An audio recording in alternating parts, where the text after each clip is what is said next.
We welcome back to the show House Speaker Kevin McCarthy. Mr. Speaker, thank you for doing this. Well, thank you for having me back on. Always, Kevin, always. So you're fresh off your meeting with Taiwan President Tsai. You were congratulated in the Wall Street Journal editorial today, which is terrific. And you said, I believe our bond is stronger now than at any time or point in my lifetime. Today was a bipartisan meeting, Republicans and Democrats united together in a place that symbolizes the freedom and commitment. And the bond is only stronger with the president today. You were at the Reagan Library, which is a fitting place, Reagan having brought down Soviet communism. Speaker, tell us what's the next step with the Taiwan story?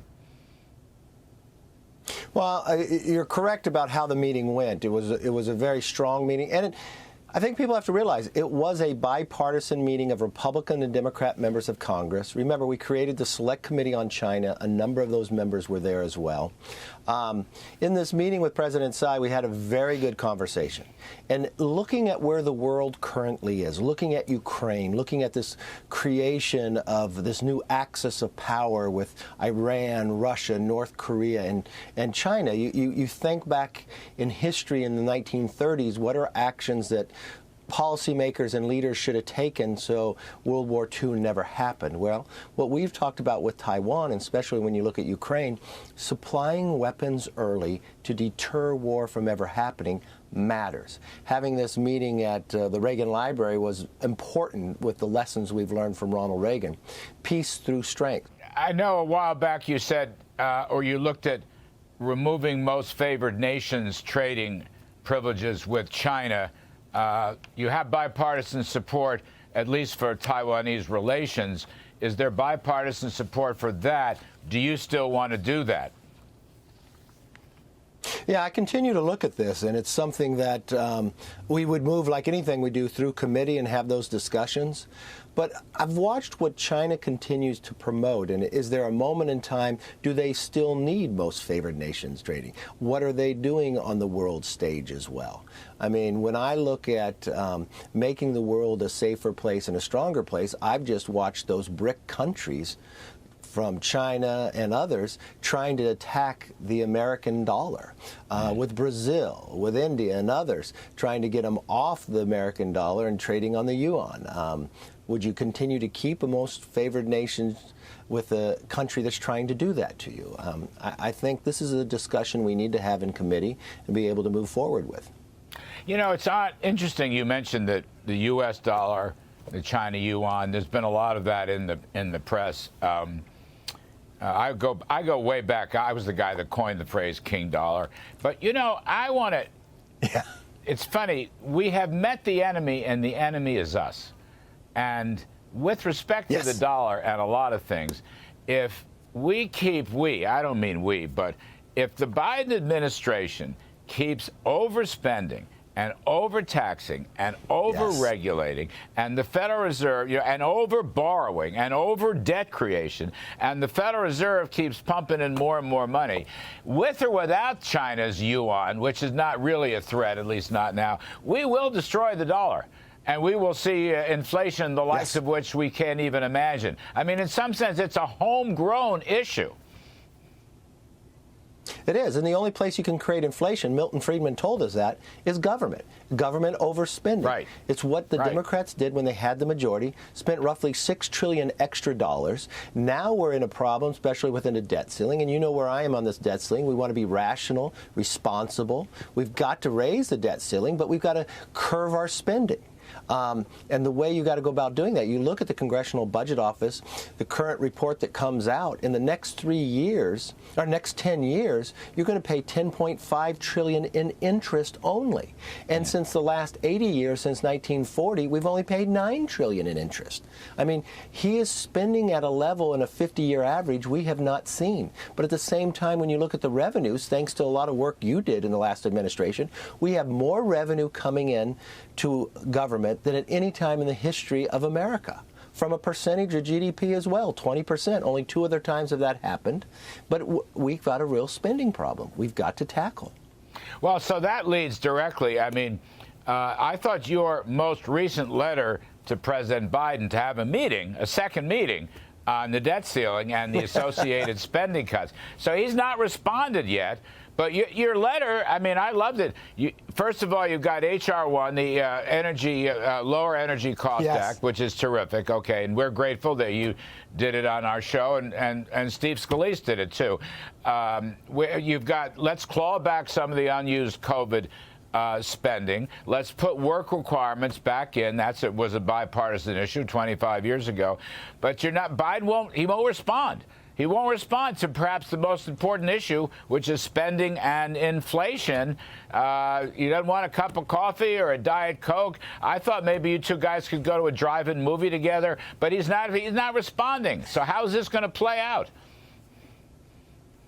Well, you know, it's really serious about what he's doing. I started early on February 1st sitting down with him. Let's find ways we can come to an agreement. It's the way our government's designed. He wants to ignore the most important problem right in front of us. And I think at the end of the day, the House will move a bill and pass those things. And when you talk about this, when you look at work requirements, this is something he voted for as a senator. When you look at capping future growth in government, Joe Manchin supports that. When you look at clawing back money that's been appropriated with COVID, but's been sitting dormant for 2 years, that saves the taxpayers like $80 billion. I mean, we could come up with about $3 to $4 trillion in savings, put us onto a better fiscal path. You got, I call it limit, save, and grow. So what you're going to do is you're going to limit the growth of government, right? You're going to save. You're going to claw back some of this money. You're going to grow H.R. 1. You're going to make energy costs lower. You're going to get permitting reform where we're going to build things in America again. We're going to be stronger, and we're going to lower global emissions. I love this fact. If we replaced Russian natural gas for 1 year, 1 year in Europe, we would reduce CO2 emissions by 218 million tons. Wow. So not only would you help the environment, you'd make America stronger, but you'd make the world safer, and we'd curb inflation. All of this is positive. You look what OPEC just did based upon Biden administration policies were now weaker because he's attacking energy in America. He's making OPEC stronger, and they're dictating what the price is going to be. So you might move your own bill. You've been doing that. Yes. And you've been getting bipartisan support despite what the mainstream media is predicting. I had Newt Gingrich on, former Speaker Newt Gingrich on last night. Take a listen to what he said, please.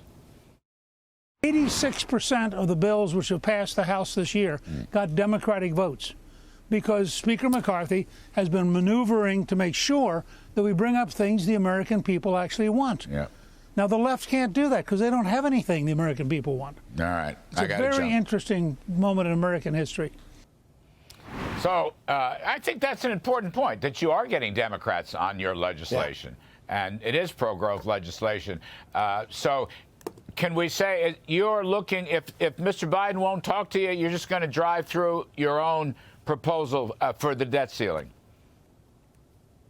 Yeah, it's too important. You understand this, and the economy and where America's at. We're focused on the economy. How do we make America stronger? And we're not going to sit around. I want to work with this president, but apparently he doesn't want to work on it. So we will send a package over to the Senate. I do not believe just raising the debt ceiling is going to help America. No. You've got to have some fiscal reforms at the same time. I think everybody believes that we have spent too much money. This is our moment in time to do it. And I'm having Democrats on the other side of the aisle, just like on all 86% of our bills, are talking to me and agreeing with that. Finally, your thoughts, comments on the crazy trial in New York, political prosecution, political persecution, the politicization of the judicial system, and Mr. Donald Trump's own position. What are you thinking on that, Kevin? And is there any movement in the House that might look into this? Yes, we are going to look into it, because remember what this is. This is not an attorney general from New York. This is not even the DA of New York City. This is a borough. This is just Manhattan. And what he's doing is destroying this nation. to be able to use it for political purpose. He actually campaigned on this, saying he was going to indict. One of the greatest strengths in this nation is the rule of law and the fairness of the rule of law.